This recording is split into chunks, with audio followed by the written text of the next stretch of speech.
Hey guys, welcome to Jerry's Live. As always, I'm your host, Amy Gardner-Dean, and today is episode JL126. Today's episode is Turner Acrylic Gouache. We are going to talk about how to paint an eye, but clearly I've got a little bit of an issue going on here. I did explain it to our group, but I know some of you guys that watch are not in our Jerry's Live Facebook group. This is why I don't like cats. Actually, we've been feeding some local little feral cats in an attempt to trap them, to spay and neuter them, and I had one run between my legs as I was going down brick stairs, and I took a tumble. So I hopefully will be better in a few weeks, but for today, we're going to kind of ease into this episode. Since we had seeded all of those freebies, the whites and the blacks, the really beautiful the really beautiful jet black. I'm so used to saying jumbo jet black with the pencils. We're gonna kind of take some time to explain really truly what acrylic gouache is, because we've had so many new people watch the show. As we kind of ease into it, and then towards the end of the show, we're going to talk about the eye. We're going to draw the eye on our panel, and then next week we'll do the step-by-step for that, just because that part's going to be really hard for me right now. Hopefully it will be much easier next week. So if you're playing along at home and you want to see the products that we're using for this show, you'll type in JL126 in the search bar at the top of the jerrysartarama.com website. That's JL126. That will give you the list of the smart set, the brushes, and one other item that we are using. And then I also have listed on the document that's linked to that, what the different color family pages are for some of like the metallics and the luminescent colors and things like that I'm going to show you that make this line very unique and different. So let's talk about gouache itself. Gouache basically means matte and opaque. Now there are a few kind of contradictions to this rule within the Turner color line to be able to get those refractive qualities with the metallics and some of the pearl colors and the Lumi colors. They do put more resin in it to make it so that the colors are suspended and get that nice metallic, and the mica kind of gives that refraction to it so it sparkles. Otherwise, their color line is matte and it's opaque, but it's acrylic. So people always want to know, what is the difference between when they just hear gouache and then they hear acrylic gouache? Gouache typically means design gouache. Design gouache is a matte watercolor gouache that a lot of designers used to use for anything from fashion to the automotive industry to illustration, where you could work in watercolor. It would dry relatively quickly. It was nice and matte and reproduced really well with photography that kept nice crisp colors. The biggest kind of issue with that back then was that all of the colors weren't necessarily light fast long term, but because it was used for design work where the design was the end goal, not necessarily a piece of art to, for the ages, that wasn't that big of a deal. So taking that, that matteness and that beautiful opacity where you're not having to put as many layers, Turner came up with an acrylic gouache. So what that means it's heavy on the pigments. So, and it's got opacifiers in it, which are inert pigments, which basically means it's something where it gives you some extra pigment and body that makes that color nice and opaque and thick so that you can't see through it like watercolors, but then it's got a little bit of acrylic resin in it, so it makes it water resistant. It makes it so that you can layer colors after they dry and you don't have things lifting like watercolor design gouache does. 236 colors as of the last time I knew in the Turner line. That's an incredible amount of colors in any line, but in acrylic gouache, it's fantastic. What is acrylic gouache good for versus just regular traditional acrylic? Well, if you do any journaling, the resins in traditional acrylic tend to want to stick to each other unless they've been out and exposed for, the time that it needs to actually cure. You don't have that issue with the acrylic wash because it's very low on resin, so there's not that stickiness to it, but high on pigment, so you don't have to add a lot of layers to build color to get a really nice effect very quickly. So it's ideal for people that want to do journaling. It's ideal for illustrators that want to work quickly, that don't want to deal with the lift of watercolor gouache. Are we having some problems with the... We're trying to get sound working on YouTube. It's okay. not cooperating. So. All right. Sorry, guys. They're going to work on it. I'm not sure what the issue is. So, anyway, and they're, you know, it's nice tubes. It's very brushable. You can use it flat. You don't need an easel. You don't need the longer brushes for it. And it comes in 236 colors. So more colors than you need to do anything really easily. So let's kind of look at some of the properties of it. I put some black paper over the table here because I thought that would be the easiest way. So as we're kind of talking about it, to see what the difference is with opacity, see what the difference is with kind of the brushability, the mixability. The beauty of this is you don't need a bunch of mediums like you would traditional acrylic. You thin it at a rate of 2 to 1. So, and you don't need to paint thick. You actually don't want to paint thick. Acrylic gouache, because it doesn't have a lot of resin, it's not as flexible as traditional acrylic. So that means if you really use it thick, you're going to have issues with cracking. So you do want to thin it down, which makes that paint go really, really far. Now, then the other thing with it is you don't want to use a flexible surface unless you do add a medium to make it more flexible. So you want to use panels, you want to use boards, you can paint on rocks, you can paint on glass, on polystyrene, anything that you can think of that's a hard surface, this will attach itself to. And glass is something that a lot of people can't use with acrylic and oils because it wants to lift, not so with acrylic gouache. So it's the perfect medium for all of those types of kind of surfaces. So I'm going to take a little bit of the white and the jet black, which is what you guys got. Now, the nice thing about this is you can really play with it to see what the opacity of the white is, and then also the opacity of that black. I'm just going to, for ease of use, put them on here, and then we'll paint them on the black and the white surfaces here.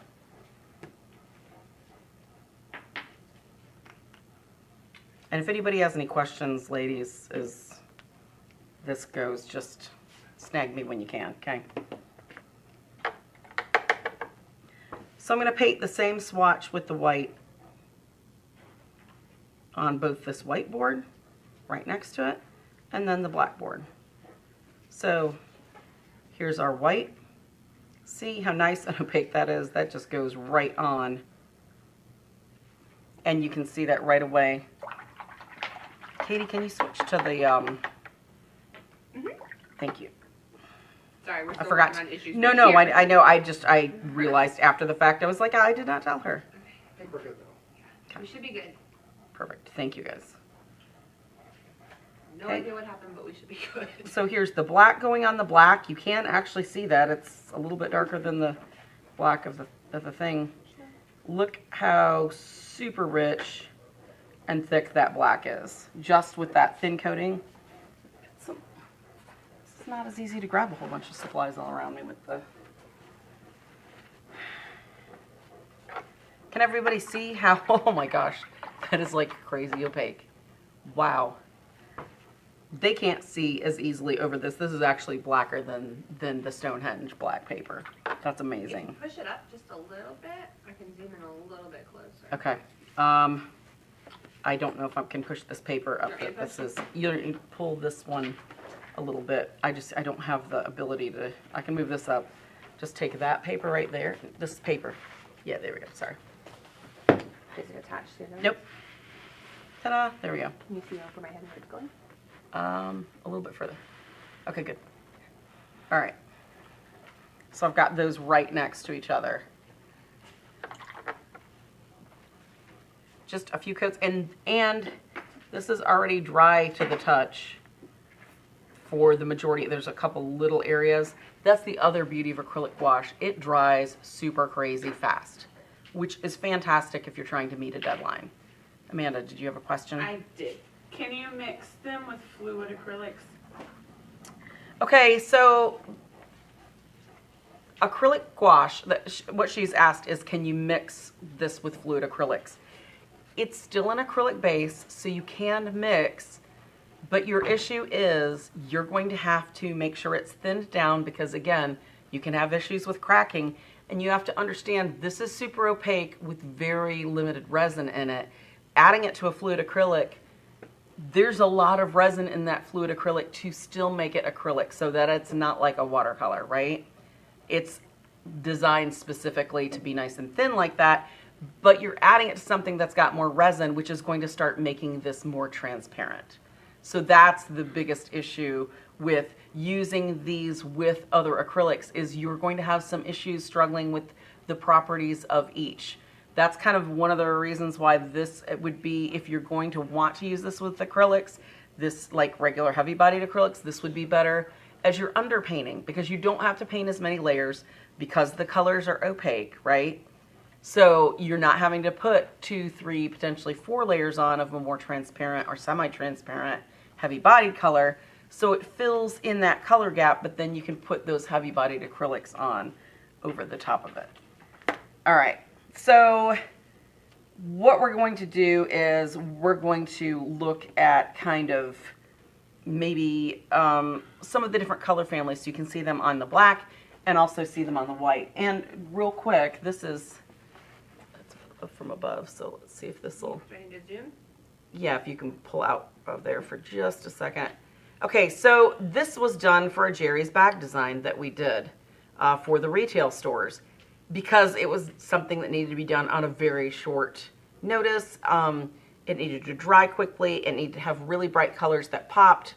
So I used the Turner Acryl Gouache for this. So all of this is done with that on illustration board, which is firm, but it's somewhat flexible. But it's not had any problems with being lifted and carried around because the paint was thinned down nicely like it's supposed to be.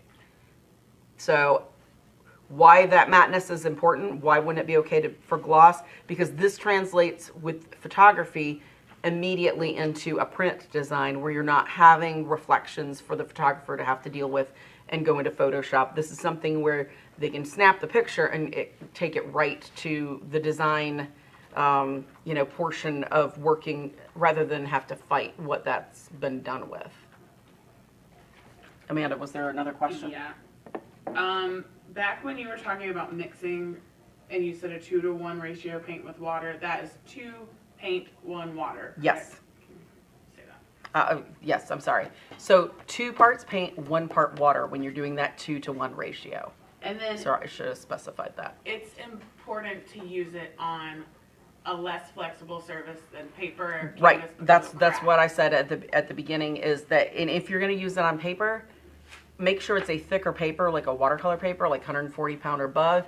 And it wouldn't hurt to give it a little bit of gesso on it too, just to kind of help strengthen that paper and make it a little stiffer. It's fine if you're thinning it really well, because it shouldn't be a problem with a heavier paper like that. But that's just something to be aware of. Now, conversely, you can use it on a thinner paper. Just mount the paper on like a foam core board first, just a thin foam core, and then you've got something that's flexible, that's actually mounted on something that's stiff, so that you'll be able to use that easily. All right, we're gonna move to the next thing. Let's try some of these color families. All right, so the Luminescent Colors, what that essentially is fluorescent, right? So we're gonna put some of these up here. What do you think, 2 or 3 colors of each? Ladies? Yep. So they can see the big pop. That orangey red is my favorite. Yeah, that's this one, yeah. Yeah, I like it. Woo! He sizzles my eyeball. All right. So. I should have brought the black light. Oh yeah, yeah. And on the Turner page, there's artwork that's been done with this. Can you use it over toned gesso? Yeah, you could, because this is opaque, right? So that's going to be fine. Now you can see with these, because the fluorescent isn't a super opaque pigment, you may need to do over something that's really dark like this black 2 coats. The artwork that's on the Turner page that I did, that's of like a day glow dog, I think I put 2 thin coats was all I needed, and I know that I was working on Bristol board for that. I find the fluorescent, the Lemay Colors need a little less water than some of the other ones. Yes. Something about the pigment. I'm just thinning it down because I'm always so paranoid about stuff cracking. Mm-hmm. But see how nice and bright that is? Then let's do Katie's favorite. I love that one. Gouge your eyeballs out.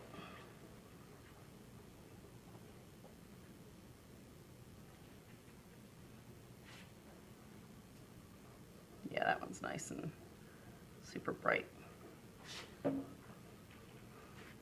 I'm assuming these are fugitive. Yes, because the fluorescents are fugitive pigments. Over time, that's going to, she asked if these were fugitive, which fluorescents are to varying degrees. Now, it's something where if you varnish it and give it a little bit of a top coat where there's some reflection and you're storing it somewhere or hanging the artwork somewhere where it's not getting a lot of direct light, like indirect light,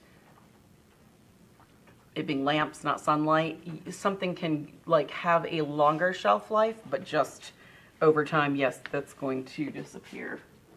That's why I'm always telling people varnish, varnish. Okay, now there are these colors that are just called pearl, and what these are interference colors. Okay, can we kind of come back, there we go. So we can pull it up a little more? Yeah, we're gonna have to move it over actually. Here. Yeah, just. Well. There we go. Yay. Okay. Yeah, slide it up. Okay. All right. Sorry, I need a little assistance this time. Yes. All right, so with these pearl colors like this, that are the pearl interference, there's 2 types. They not thinking, because this is from Japan, so this is a second language naming. They call pearl and then pearlescent colors. Not the same thing. One is that's just called pearl itself is a pearl interference color. This is the lilac. Now that you can see really well on black, right? Look at on white. You don't get that same effect. Isn't that crazy? See how it disappears on the white? It's because from my angle, I can see it just a little bit. It's reflecting when it's not gonna work wet. You're not gonna be able to see it. No. You can see a little bit. bit. Okay, so now this is something, I did an artwork on white with it for the page. I built up 3 or 4 layers, and you could actually see there's like a lilac, a red, I think a yellow, and a blue. But I really liked how it looked, and you can, I mean, look how beautiful that is on that black. That's just gorgeous. So, You can layer that one over top of. yes, you can put it over another color, over just the regular matte colors. And get that shine, definitely. So. Was that one of the Japonesque? No, that's not Japonesque. Someone has a question about those. Okay, we're going to talk about the Japonesque in a few minutes. So, because that's another very curious color family that doesn't seem to make a lot of sense. All right, so metallics. I've got 3 metallics here. Katie, at the end of this, if you go to a regular shot straight ahead of me, I've got that big metallic. Okay. Now the metallics are not going to be, because they've got to have that resin to suspend the mica pigments in it, they're not going to be initially opaque, right? You're going to have to put a couple coats, especially if you're doing it on white. It's going to show up a little bit better on black. I feel like I need to burp this one. There we go. Those heavier pigments settle a little bit more. Yeah. Yes, and I think this was in my office, like upside down, where it was, the mica probably flowed to the back. Okay, so we've got some copper. Everybody's favorite. Okay, so this is the straight up metallic. Now the Japonesque also does the metallic colors, and they use the same pigment, but we'll talk about the Japonesque and what the big difference is between the two. All right, so that was copper. The other one here we're gonna look at is gold light. There's multiple colors of gold, so you can see that pretty well. Look how bright that is. I mean, that's opaque almost completely over that black. That's fantastic. All right, and then the next color is antique silver.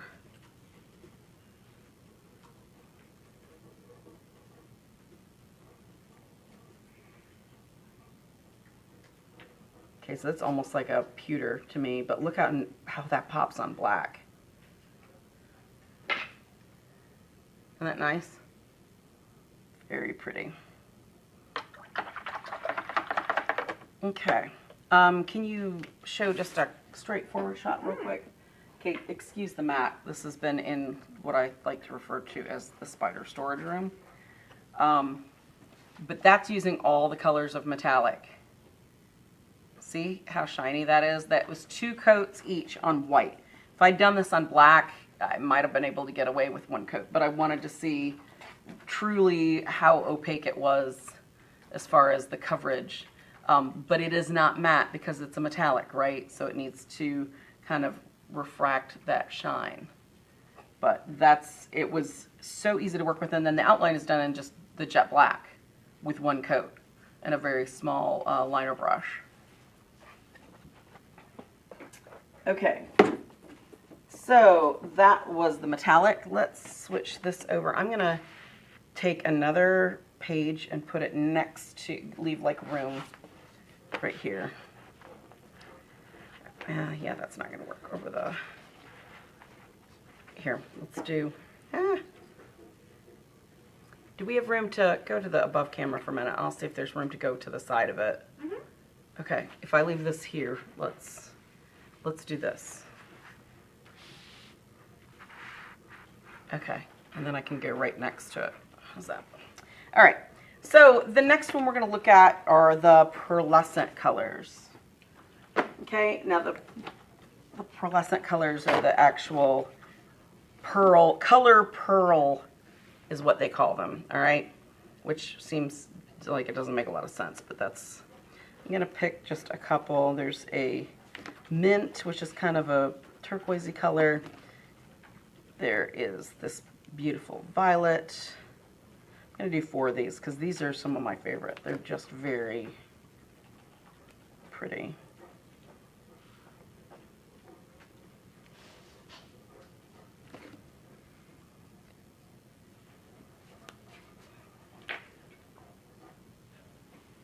Okay. And the last color is my very favorite, which is the indigo. So let's put these over here. We'll do that mint first. Now again, these have mica in it for the sheen, so they're not going to be absolutely opaque. But you can see with just a couple strokes, look how pretty that is. It really shows up on the white super nicely.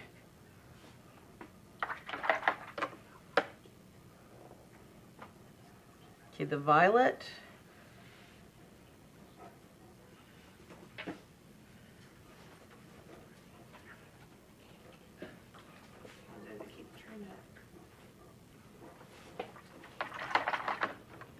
We having problems with it going in and out again?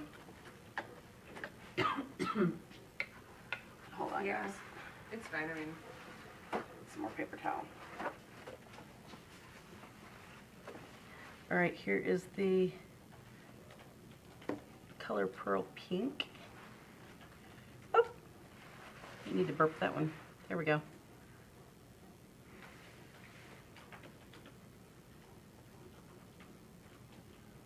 It's a very pretty light pink. That doesn't show up as well in the blue is the beautiful. black. The indigo, yeah, this is my favorite. I did a whole background color and a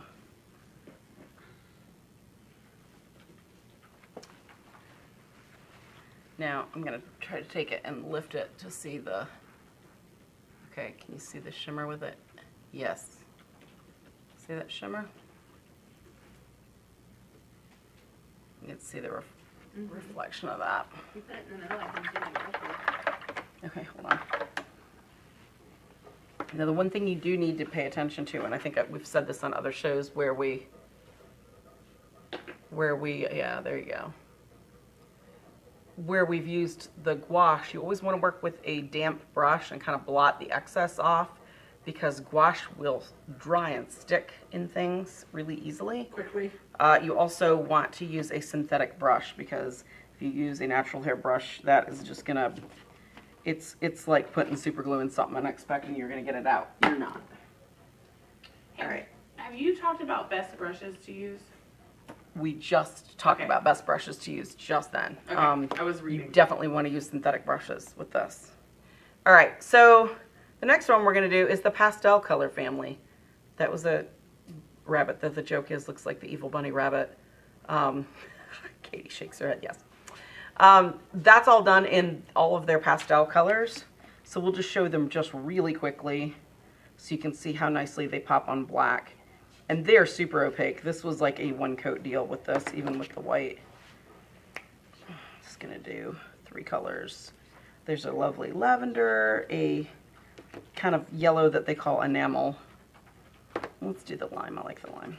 Can you real quick go over the substrates that you're using on this episode for the YouTube viewers who missed it? Yes, what we're showing this on, just so you can see what the opacity is we've got some of the Stonehenge black paper, and then we've got it's just a Soho canvas papered board for the white.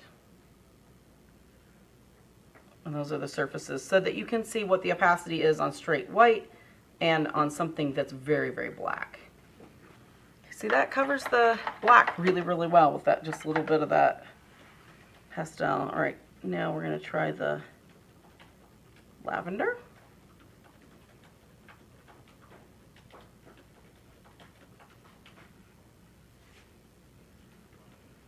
Love that on the black. Wow. It's nice and bright. And then the lime.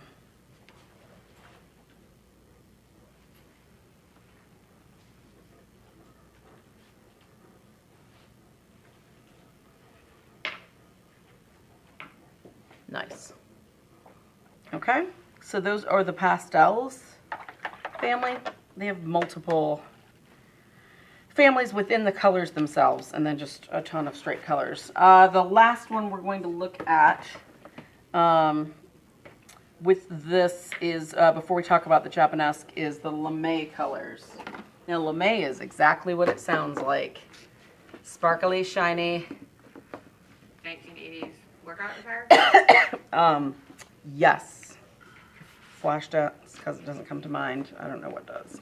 All right, so, and let's see, I've got, these have Lemay on them.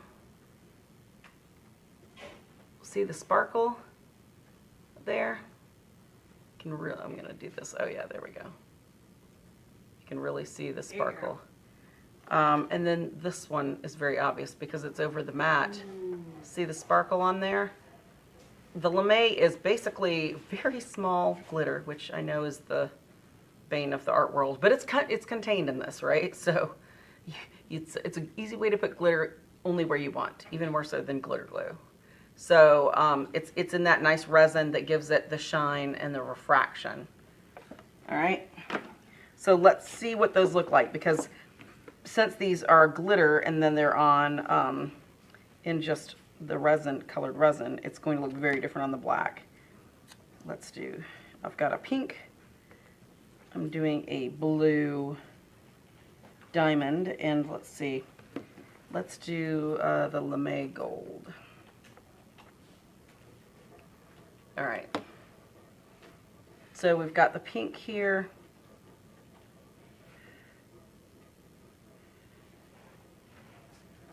And see, you can see that the actual resin itself is tinted, but then all of the sparkles in it are actually pink. So you can really see the sparkles on the black. Can you guys see that? On my screen it's really hard to tell, but I can see it really clearly. Oh, now I can see the sparkles on there. Okay.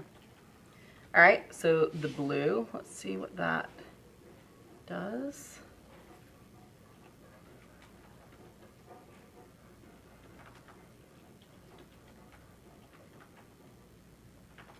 Blue sparkly. Now this is just one coat, so you can build up 2, 3, you know, even more coats very easily. All right, and this is the gold.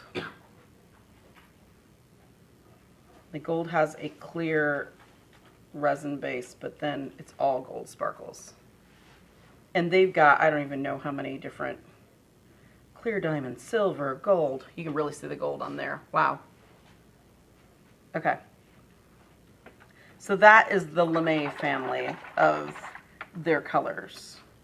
So great for decorative stuff, great for like journaling and things like that, because even though it's shiny, there's not enough resin in it where when you close those pages on each other, they're going to crack. Okay, so now we're to the Japonesque. What people keep asking the difference Oh. between how that's different. Okay. All right. Good question. People are asking what the difference is between acrylic and what the difference is between the actual acryl gouache. This side is acryl gouache. See how black and velvety it is? You're not getting any of that shine. You can see over here, you're getting, do you know what this side was? That's the shinier side? I do believe it's actually the Liquitex.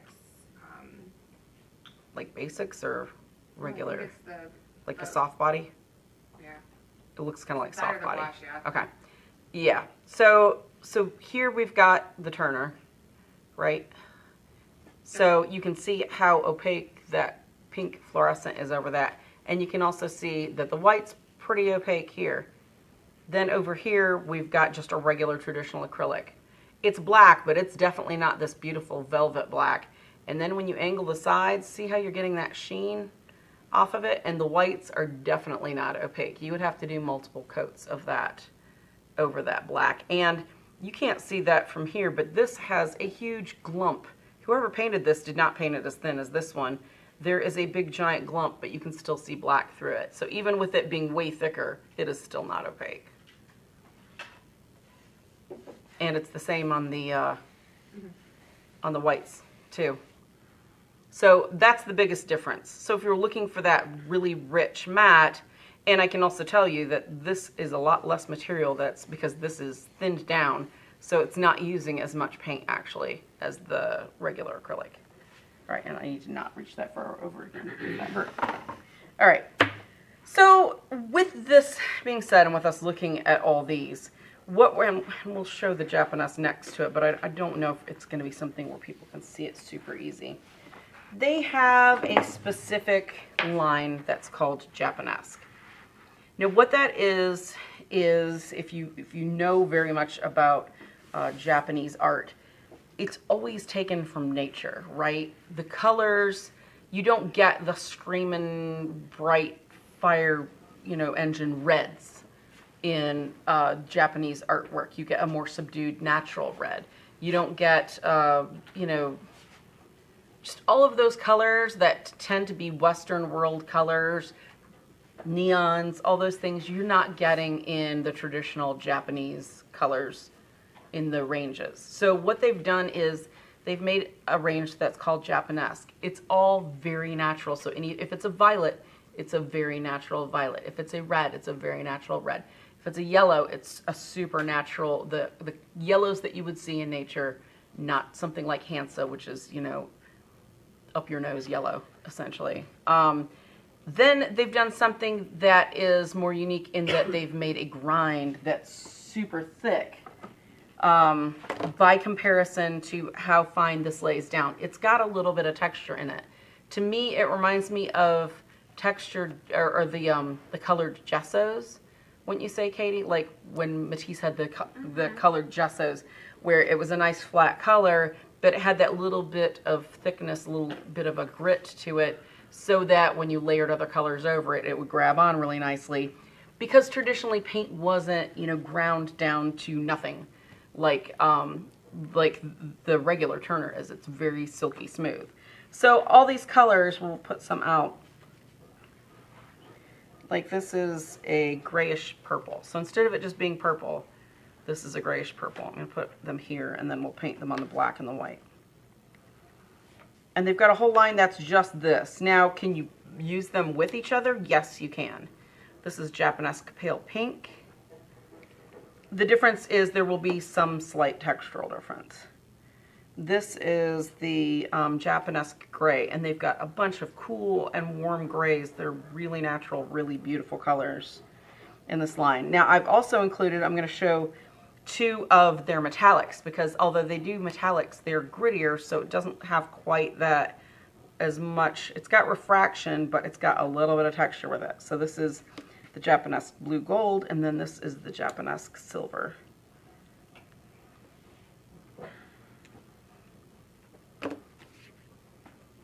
Okay. So here we've got that grayish purple. Look how nice and smooth that is, and it's a very natural color. It's not, you know, grape ape purple from the Laugh Olympics. Probably the ladies here won't get that reference. If you're my age, you will. You guys have no clue, do you? That's okay. All right, and this is that pale pink. So you can see with the texture, it performs a little bit better on the white versus the black. Because the texture is a little grittier, it's going to not be quite as super smoothly opaque over a really dark color. Unless you're painting it thicker. I'm trying to paint it very thin so you can really see that true performance of it. Gray works really nicely.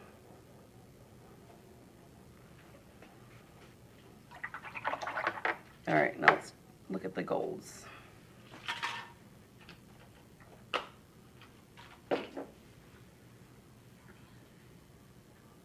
That actually has got a little bit better coverage with the black. That's nice. All right, so there's that gold. And here's that silver.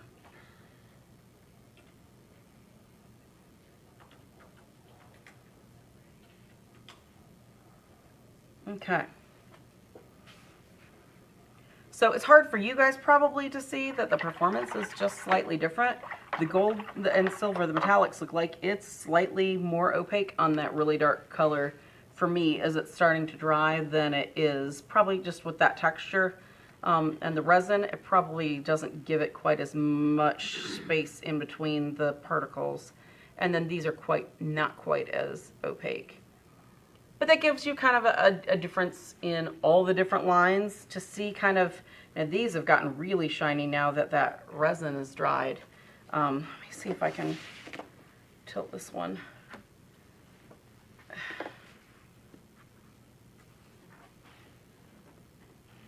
Let's see if we can see those sparkles in there.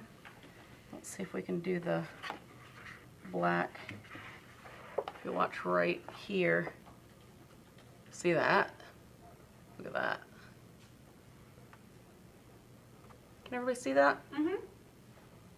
Okay. I've got a question about the texture of the paper. Does it matter if the surface that you're painting on is smoother or if it's rougher, or is that just a matter of personal preference? Okay, so the question's about paper texture. Something that is smoother is obviously the paint is going to lay down and be smoother. Something that's texture, just like if you paint on really rough linen, you're going to see that texture through it, because remember, you're reducing this for 2 parts paint, 1 part water, so it's going to be very smooth across whatever surface you have. So it's going to very much show whatever texture you're actually working on, which, you know, most people already have textures that they like, so knock yourself out. That doesn't matter. It's still going to be matte, right? unless it's one of these ones like the Pearl or the Lemay. So that's going to give you that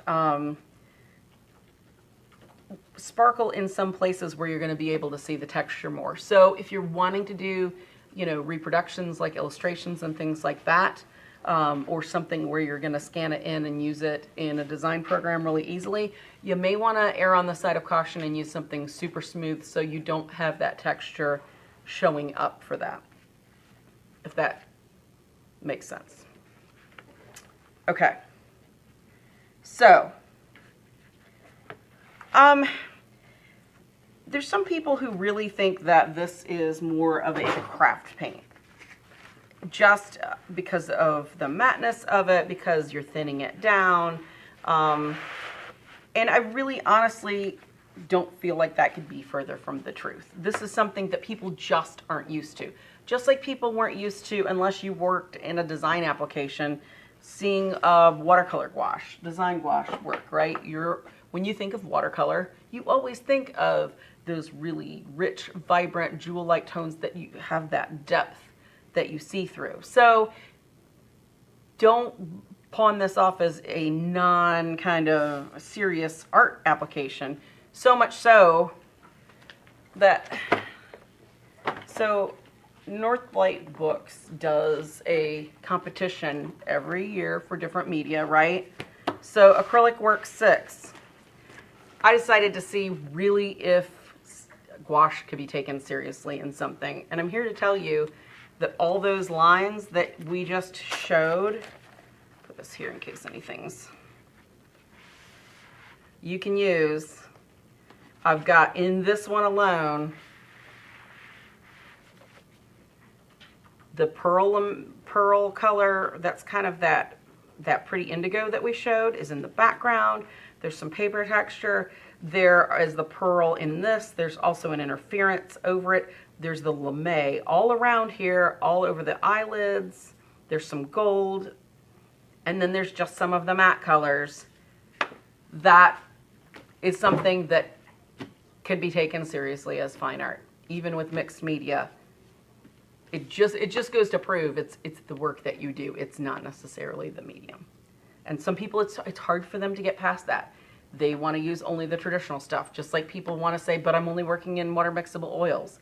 It's still oils, guys. There's no like, oh, I'm sorry, this can't be taken seriously as fine art. All right. So what we're going to be doing this work with next week is the Smart Set of 12. So we're going to look at this really quick, and then we'll work on a sketch of an eye. So this is the box for it. This is one I've already got, so I can... What? I was going to come open it for you. Yeah, I can get the things. I just couldn't get the sleeve off with one hand. Okay. So it's got a nice size, two nice size whites in it. If you can pop that in from above. Oh, there we go. Here we go. Two nice size whites.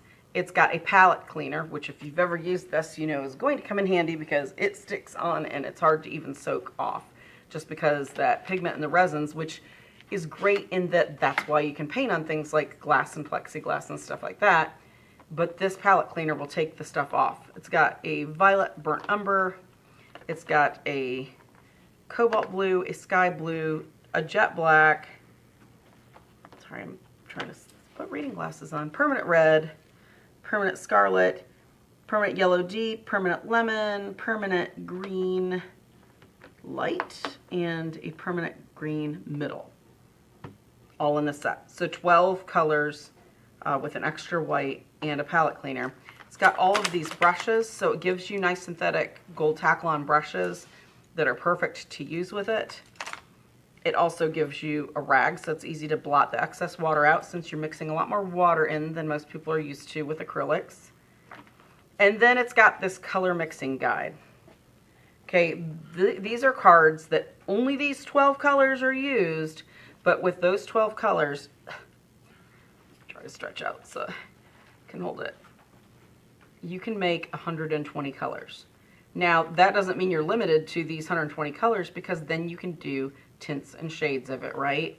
Add more white to get things lighter, some, black to make gray values of these, but you can make all of that with this set. So the beauty of this is, if you're stuck and you don't know what color to use or how to mix the color, because we all will sit and go, oh, I got no clue how to make that. Well, guess what? If I've got my eye here and I say, wow, I need a flesh tone right in here, that's pretty close, right? So you just flip that over and it says 10 parts burnt sienna to, burnt sienna 1 part to 20 parts white makes that color. So it's like this great little cheat sheet that you can use to help yourself. See how there's these colors in here, colors in there. It's got 120 colors that you can find one that looks like one of the colors that you need for something. And if you already have the Turner Gouache set, any of the sets, you can buy that mixing guide individually. It's only $6.29. So there you go. Now there's no guarantee the set you have has those specific 12 colors, but I think that's something where most of the sets have the basic ones, and then as the numbers go up, they add on some different colors. But, I mean, you may need 1 or 2 other ones, and that's it. So this is like your best friend cheat sheet helper for being able to use these colors and really, work really well. Now, sometimes, and we'll see this next week when we work, it's really hard to get the hang of eyeballing proportions. So sometimes while you're learning, it's okay to just take a little brush stroke of colors and add a little bit more of one color in, than squirt a whole bunch out, because I'm telling you, this isn't like traditional acrylics. You can mist this while you work, but it will still want to dry on you. And the more you mist it, the more you can make it so that it's more and more unstable, right? Because you're putting a lot more water in those resins and breaking down the resin with the pigment. So then when you put other layers on it, if you've made it too thin, they'll want to lift. So that's something you need to be aware of. Using less paint is more, right? You'll get more out of it. You won't waste a bunch. So that's what we'll be using for next week while we do this.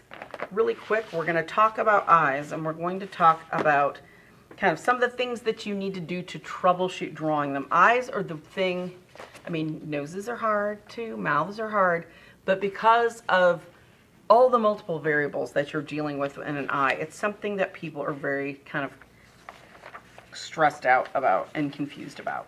And if you haven't watched any of our drawing episodes, I really urge you in the meantime to go back and review those, especially the episode where we talk about breaking things down into shapes. I don't know which episode that is. Thank you. If one of you guys can check the drawing episodes. Break those down into shapes. So that's what we're going to be doing. Now, we talk about getting, a really good representation of something is as much about the observation as it is about the actual drawing. Now, in looking at these two eyes, there's something I want everybody to notice. This is a younger person. This is an older person. How can I tell that?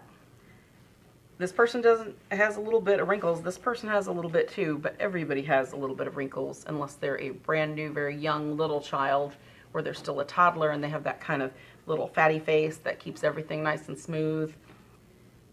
You can tell by the brow here. Notice how the brow is much more pronounced. The eye here is more sunken. See how there's still really kind of much tighter skin here? You see a lot more of this area. You see a lot more of this area. This area you can see all the way back into the skin. Look at how much more hollow this is here. How you've really got, because you lose a lot of this tone, the collagen in the skin right in here. So whatever the brow is, you will start to get the overlap, right, of this skin coming down over it.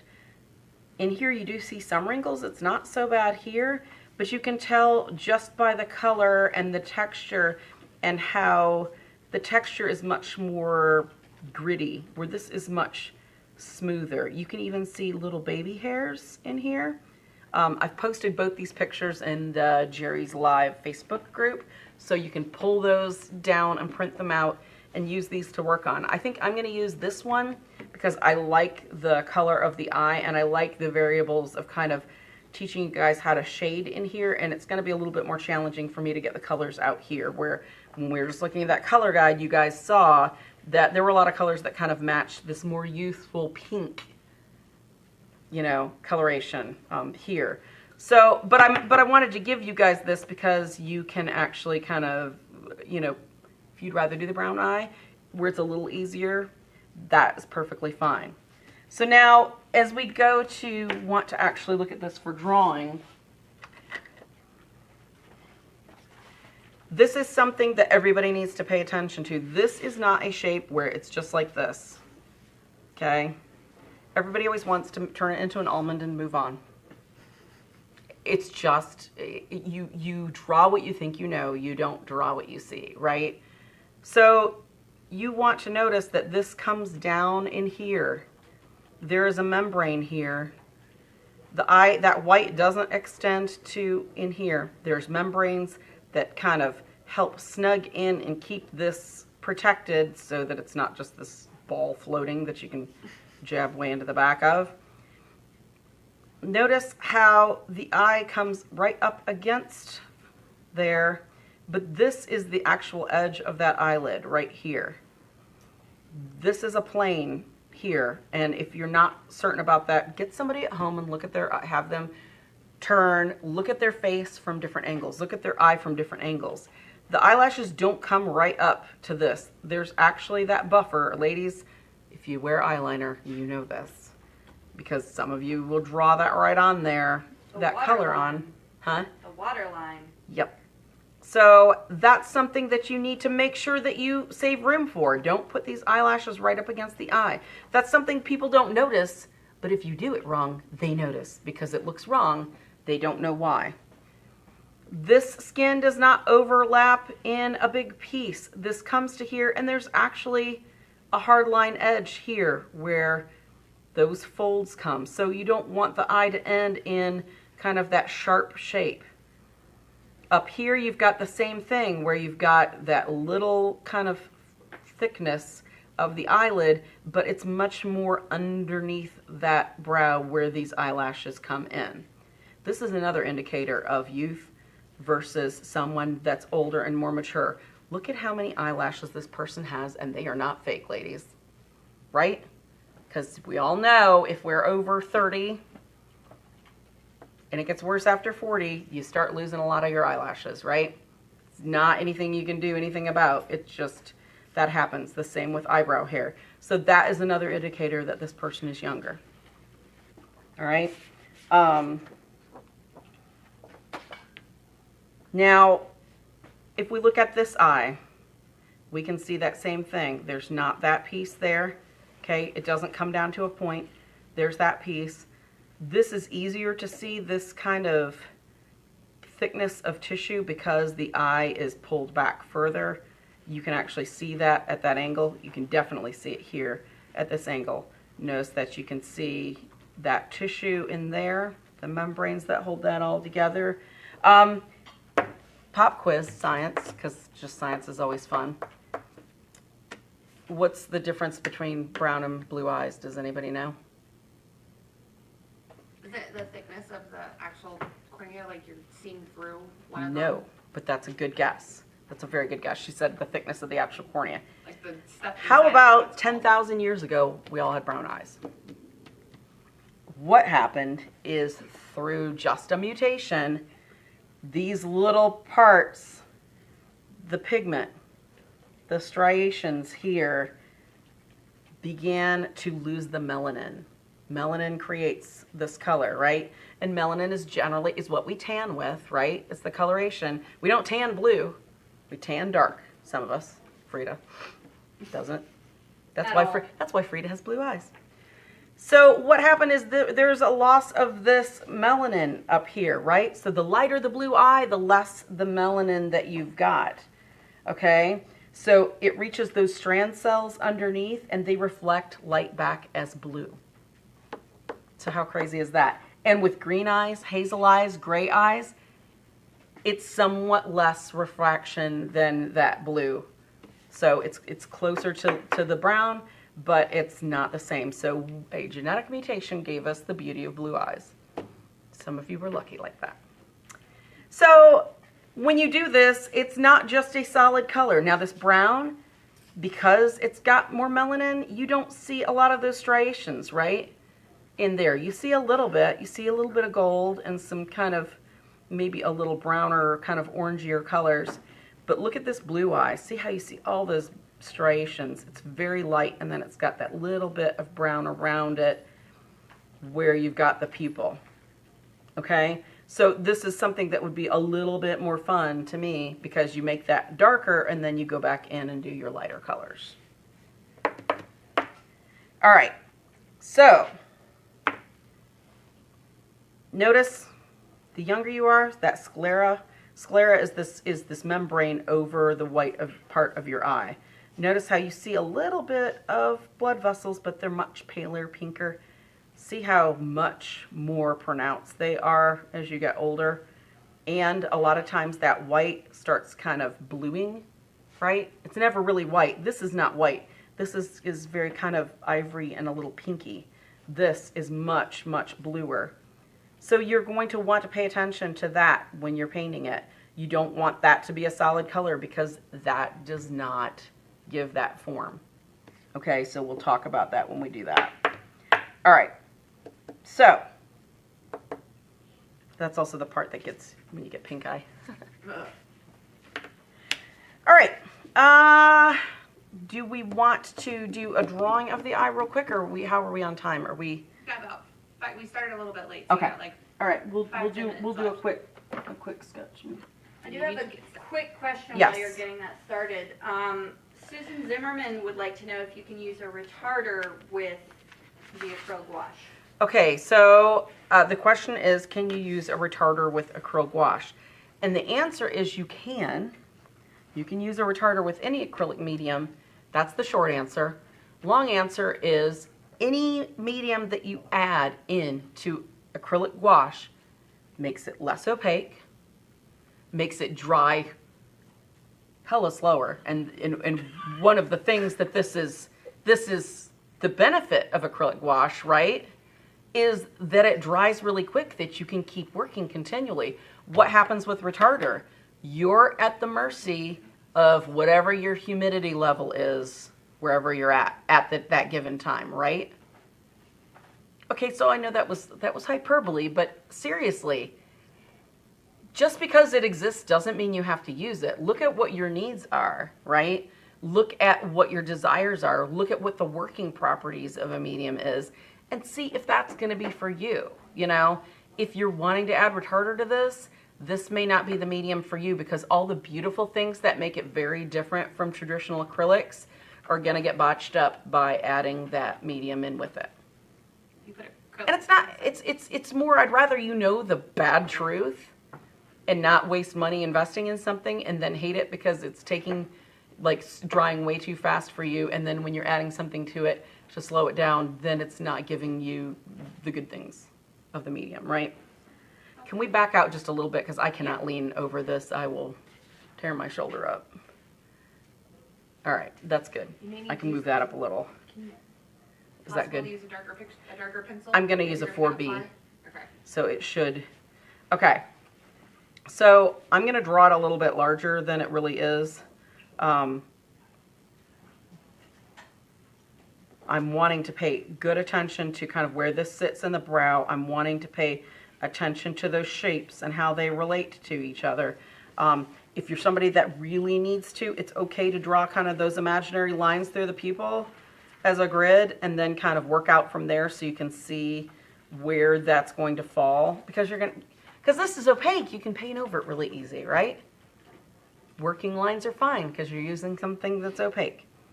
All right, so I'm going to verify kind of where my point of reference is here in the eye.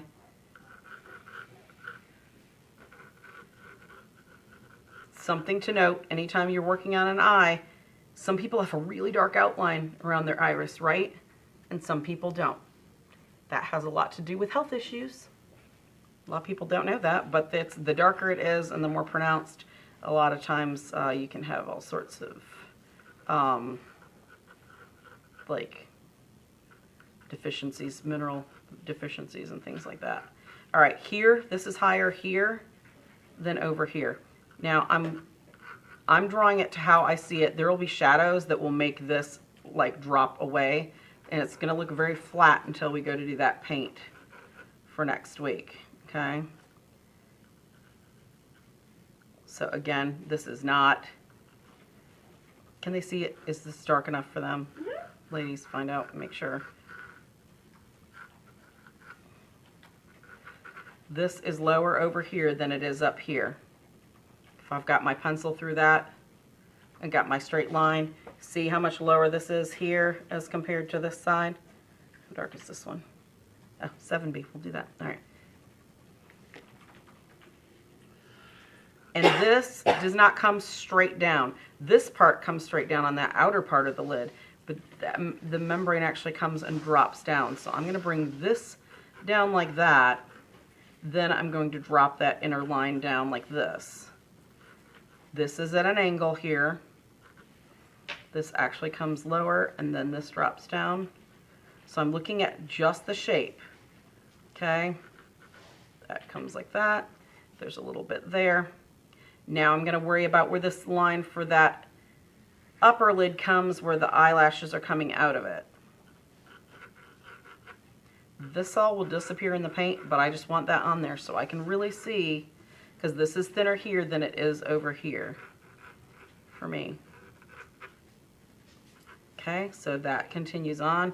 There's this area that I'm just ghosting in, so I know kind of, I'm leaving myself a visual note where this color is going to be here. Okay, here is a little bit of a wrinkle there that kind of continues this shape around, so I'm going to put that there.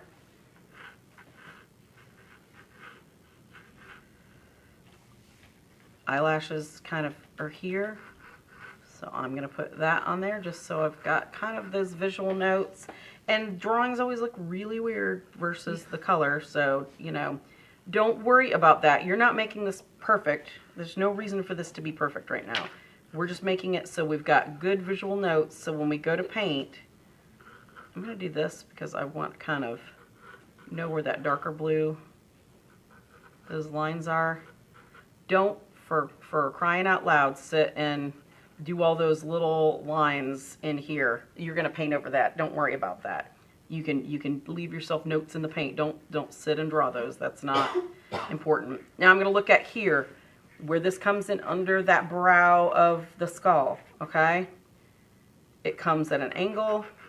It's much closer here than it is up here. Actually, it's got some shine to it. Oh, it's much further up. I've got an angle with that paper where the ink's got some shine.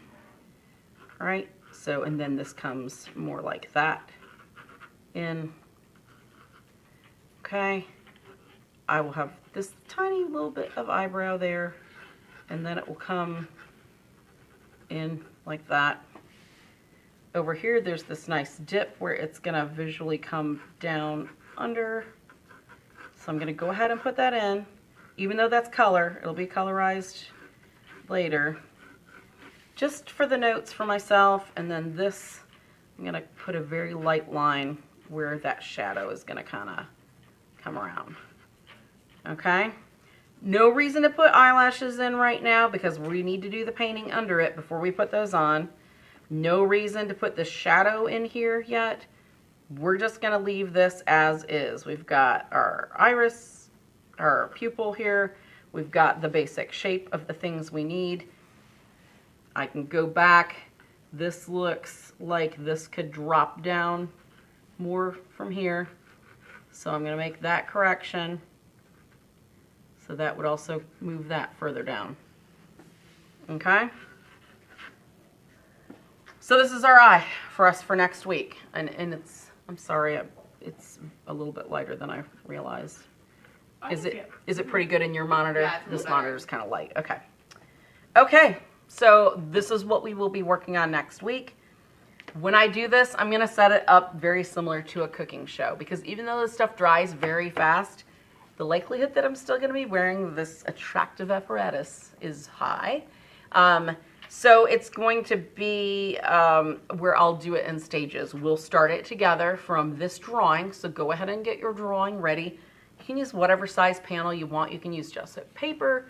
You can do whatever. If you don't have anything other than the black and the white, feel free to do a gray value if you want, or play along with watercolor, acrylic, or whatever. Whatever medium you're using, we're still painting an eye, and it's going to be similar if you're using more of an opaque type of a paint, okay? So we'll start with this. I'll have the next section to say, okay, so you would have reached this point, we'll add on, this point we'll add on, so that we can make sure we get the cool little kind of sparkly parts of the eye and all that good stuff in, and get to eyelashes and all that, okay? Any last questions that anybody has about any of the stuff that we've gone over? I appreciate you guys being cool about letting us do this in 2 episodes, because in some ways I think it's better, because you learned a little bit more about the medium if you haven't seen a lot of our shows, which if you're curious about the Turner Acryl Gouache and want more answers, we've done multiple other episodes on it. At the top, pinned at the top of both of the chats and in the descriptions, right, there's always the link to our documents. That has a list of all the shows that we've done. One is chronological, the other one is by topic. So you'll be able to go back and look in the acrylic section or gouache section or wherever we've labeled it, usually in both, and actually learn a little bit more about the acrylic gouache if you'd like, prior to when we do this next week. Now, you may still have time if you don't have a smart set to get one. Right now they're $24.99 and it ships free. Okay, so it's on special and it ships free. So you can get it if you order it like quickly and you're not across the country and it doesn't take forever. If you're concerned about ship times, you can always call customer service during business hours and they can give you a good indication of whether it will get there in time. There's a map on the website Yes. as well, on the shipping page Yes. on the website. So on shipping on the website, you can also check that as well. So there's still a way to get that, or if you've got a local Jerry's, they've got it. It's just not that price, and it doesn't ship free. So, any last questions, ladies? Were we good? Everybody's all ready to go. So next week, so practice your drawing. If anybody has any problems, post in the Jerry's Live group and tag me, so I'll see it. And we will go from there and do the eye next week. All right? Have a great week, and we'll see you next Tuesday. Take care.